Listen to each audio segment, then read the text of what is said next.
Let's see, today is September 22nd, 2019. It's a Sunday. I'm a little bit low key today. So I sat down on my computer today to work on some stuff, to do some writing, publish some articles, publish some YouTube videos, and saw that Dr. Jordan Peterson has checked himself into rehab. And I want to shoot a quick video on this, mostly to wish Dr. Peterson a speedy recovery. Whether or not he watches this or not is irrelevant, but really hope that he finds kind of a new uh, some new strength, man, through this. Quite honestly, it takes a big person to admit that they have a problem in this regard, especially with the reputation that he has, and as controversial as he has been over the years. He has taken a lot of heat and a lot of flack, a lot of it that he has not necessarily deserved. Dr. Peterson has done a lot to give a lot of males hope and a lot of direction in terms of discovering their identity, helping them kind of grow up and sort of find their man psychology, their man mentality, instead of living like, he uses the metaphor of Peter Pan, and still kind of the Peter Pan syndrome. He's helped males mend their relationships with their fathers, mend their relationships with themselves, help guys find a new identity. And over the years, he has taken a lot of flack for a lot of things. A lot of, I believe, what he has said has been misinterpreted. And I just think there are certain people in the world who are seeking a villain, someone to blame, someone to scapegoat. Uh, a lot of the criticisms placed against him I have not found to be even accurate. I did read his book, 12 Rules for Life. I thought it was excellent. A really good read in terms of getting yourself together, man. Fix yourself. If you want some guidance on fixing yourself, Dr. Peterson offers a lot of insights on that. And quite frankly, I would have less respect for him if he hid this problem, if he hid this issue. And so, if you don't know, Dr. Peterson has apparently gotten a chemical dependency on a drug called Klonopin.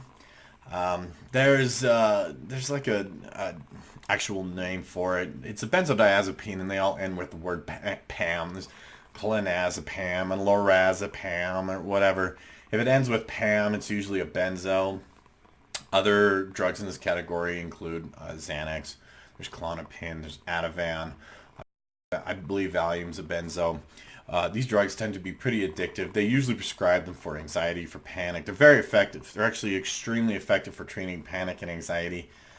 Word on the street is that Chris Cornell, the musician, the lead singer of Soundgarden, Audio Slave, Temple of the Dog, I'm a big fan of Chris's. Supposedly, when he committed suicide, he was addicted to or hooked on Ativan, which is a benzodiazepine. Rest in peace, Chris. I was a big Chris Cornell fan. But Dr. Peterson apparently has grown a dependency on these drugs while his wife was recovering from cancer. There's been some people online talking about how they're glad that he's suffering. And I don't know, man. I feel like that's kind of a reflection of a person's character if you celebrate someone else's suffering. We really don't build a better world that way. We don't. We just don't. But the withdrawals from Klonopin are really intense. They're almost as bad or just as bad, or some people will say worse. I think it kind of depends on the person. Will say that the withdrawals from this drug are actually worse than the withdrawals from heroin. Probably not worse than the withdrawals from methadone, but I could be wrong. I've never withdrawn from a benzo, heroin, or methadone. I've never withdrawn from any of those drugs, so I can't tell you from experience. But when I worked in the psych hospital, we had to be really careful with people who were addicted to the benzos. If you took them off cold turkey, or if you reduced their dosage too fast, they could withdraw and have a really bad seizure that could even kill them. The withdrawal symptoms can be really intense, and so word of caution when trying to use that drug. And I, again, think it takes a big person with Jordan Peterson's reputation to be open and honest about this. I was just watching a video that his daughter recorded. She was kind of giving an update, talking about how he's doing.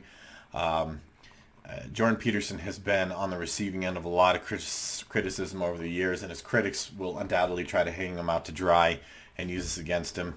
I think it's a true token of his character.